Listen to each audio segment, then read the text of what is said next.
Hey everyone, and welcome to Developer Tea. My name is Jonathan Cottrell, and in today's episode, I'm going to be going over some of the gear that I use. This is a little bit of an unconventional episode of Developer Tea. Today's episode is sponsored by DigitalOcean.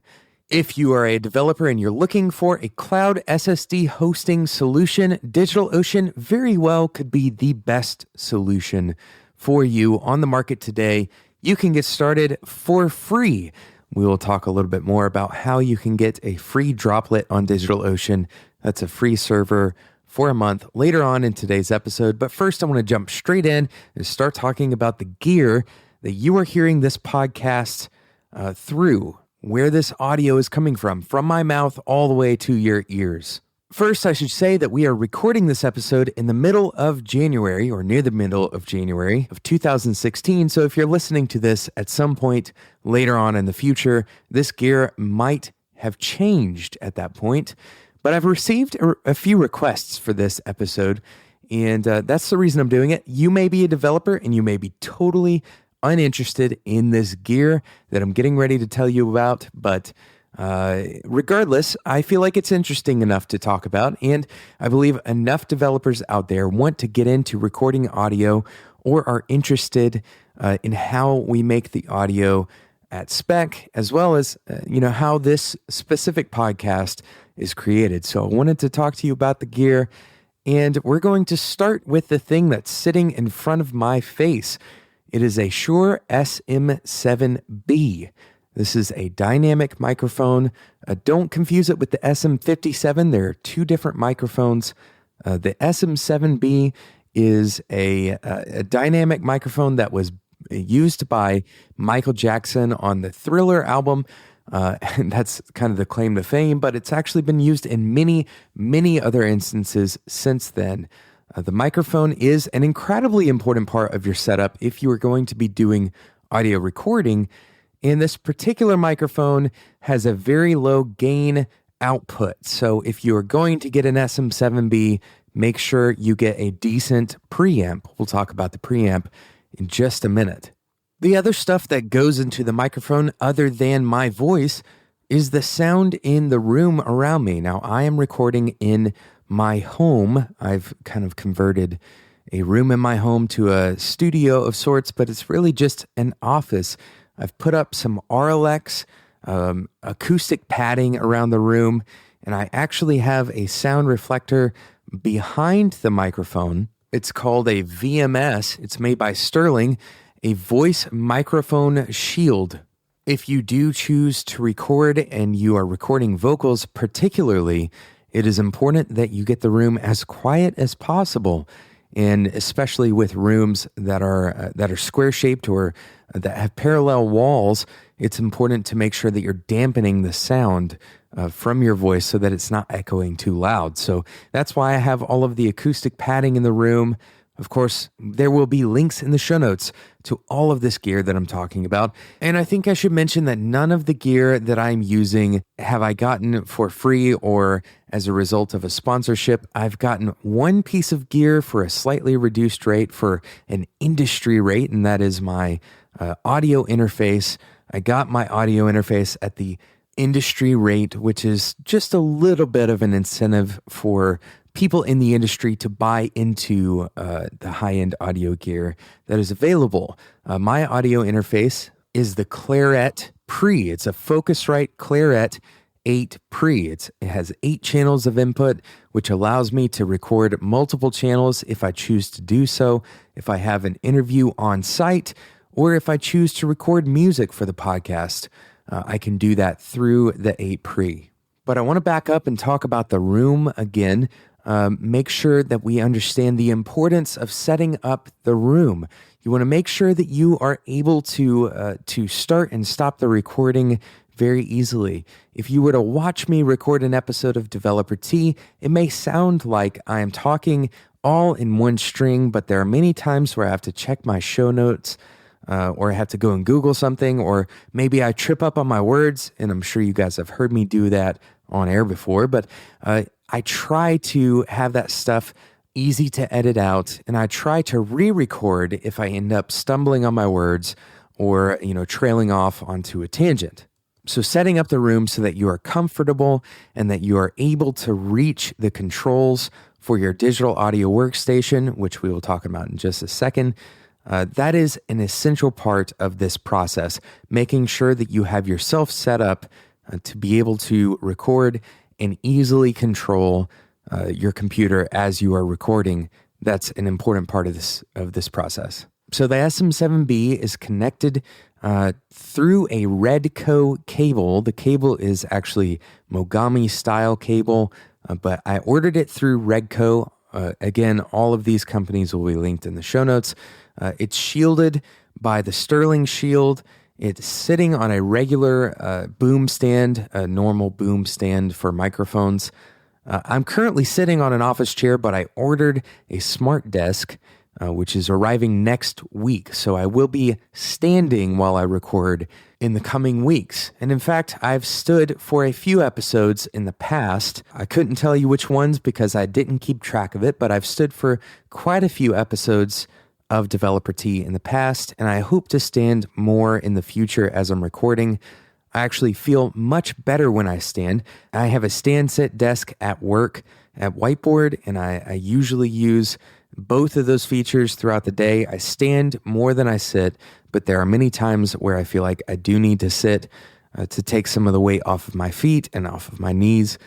And I spend enough time working on the podcast that I'm able to justify getting a standing desk. I plan to continue that pattern of standing and sitting, alternating between those two positions when I come home after being in the office all day. So the signal travels from the microphone through the Redco cable directly into my preamp. The preamp is a UA710, that is Universal Audio 710. This is a single channel preamp that allows me to blend the audio between a solid state and a tube-driven preamp channel. Basically, all that means is that I can go from a very clean sounding preamp, a very clean sounding channel, to a little bit more of a warm and slightly overdriven sounding channel, and I could blend between those two styles of preamps. Now, I actually forgot to mention that as the microphone is headed to the preamp, it actually goes through a little blue box called the Cloud Lifter. Now, the reason I forgot to mention this is because I never touch this thing. It is so transparent, it just sits in the signal chain between the microphone and the preamp. And the Cloud Lifter's job is quite simple. It adds 50 decibels of gain to the signal coming from the microphone. Now, this is particularly important for the SM7B. As I mentioned before, the SM7B has a very low output in terms of gain, so you have to add gain for it to have a decent enough signal when you are recording to not have a bunch of noise in the background and to not have to add post gain. By the way, some of these terms may be totally foreign to you. If you are interested in audio mixing, then go and check out the show notes. I will include a few links that kind of give some basic idea of what this vocabulary means and the basic process for recording audio. I will include a link in the show notes, which you can find at spec.fm. Now, before I continue and finish up talking about the gear that I use, I want to take a quick break and talk about our sponsor, DigitalOcean. DigitalOcean is the fastest growing cloud infrastructure provider. And that's because it's totally focused on providing simple and elegant solutions for developers. To prove this point, DigitalOcean recently launched their 10 millionth droplet. That means 10 million different servers that DigitalOcean is supporting. These servers are totally configurable. It is incredibly easy to deploy these. They call their servers droplets. They're pre-configured with popular open source platforms like Node.js or Magento or Docker. You can customize these before you launch them, of course. It's built to scale. They have an internal API that you can kind of coordinate droplets together, for example. They have straightforward pricing, which is a super important part for especially young developers who are trying out new products and especially for startups. The straightforward pricing means that you only pay for the resources that you actually use. Now, DigitalOcean is committed to making developers successful, which is why they have this special offer. If you use the code DeveloperT at checkout, you can get an entire month, one full free month of a 1 gigabyte droplet with DigitalOcean. And that's just for being a DeveloperT listener. So make sure you check it out.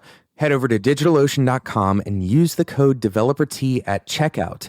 Remember, you can always find that code and the link in the show notes at spec.fm. Thanks again to DigitalOcean for sponsoring DeveloperT, and congratulations to the DigitalOcean team for launching your 10 millionth droplet. So we've been talking today about the hardware that I use to record DeveloperT with, and I want to be very careful here and let you guys know that a lot of the stuff that I own and that I record DeveloperT with isn't what I started out with and isn't necessarily what you need to create a successful podcast. In fact, a lot of the gear that I own, I actually owned before I started a podcast because I was a musician and I helped start a record label before. And so I had some gear left over from those ventures. It wasn't necessarily purely for starting a podcast. In fact, there are ways of starting podcasts with less than $500 worth of gear, and your stuff is going to sound really, really good. And if you guys would like for me to, you can jump it in the Slack channel. You can go to spec.fm/Slack. We can talk more about how you would build a package of gear that is less than $500 that you can accomplish really professional quality sounding stuff if you are interested in that. Now, I'm not going to include that in the show notes because I don't think everyone who is listening to the show is necessarily interested in starting a podcast. But if you are interested in this gear discussion, make sure you join the Spec community by going to spec.fm/Slack. I would be happy to answer any of your questions and help you build your package if you are trying to start a podcast or perhaps maybe screencasts or something like that. So we've gone from the microphone through the cables. We've gone through the cloud lifter, the little blue box cloud lifter, into the preamp. And now we're coming out of the preamp. And we're going to go straight into the audio interface. Now, this is an incredibly important piece of gear whose job it is to take the electronic impulses from the microphone that have been amplified by your preamp and turn them into digital zeros and ones. This is called the audio-digital conversion process. And it's paired with the digital to audio conversion process, coming back out of the computer and representing the sounds that the computer has kind of created out of the input that the interface has provided it, and representing those back to me as the mixer. The Focusrite Claret Pre does a very good job of this. It is very fast. It is powered by Thunderbolt, and I connect that directly into my 27-inch iMac Retina, which is totally dedicated to DeveloperT work. In the iMac Retina, I have a host of software, but the most important piece is Apple Logic Pro. Logic Pro is arguably one of the best digital audio workstations on the market. It is certainly one of the most popular. It is probably only second to Pro Tools, which is historically the most popular digital audio workstation. But because Apple is behind Logic, it has grown in popularity, and it's significantly cheaper to get into a copy of Logic than it is to get into a copy of Pro Tools. A few YouTube videos worth of training, and you'll be able to get up and running with Logic relatively easily. Now, the price tag on the digital audio workstation is incredibly important because as a part of the Spec network, I use Logic, and so does everyone else who is on Spec. All of our shows are actually recorded directly into Logic, and then we share those shows as folders through Dropbox. This allows us to share these entire episodes worth of audio and all of the different cuts and all of those particular pieces and parts with the different teams that are involved in the production process.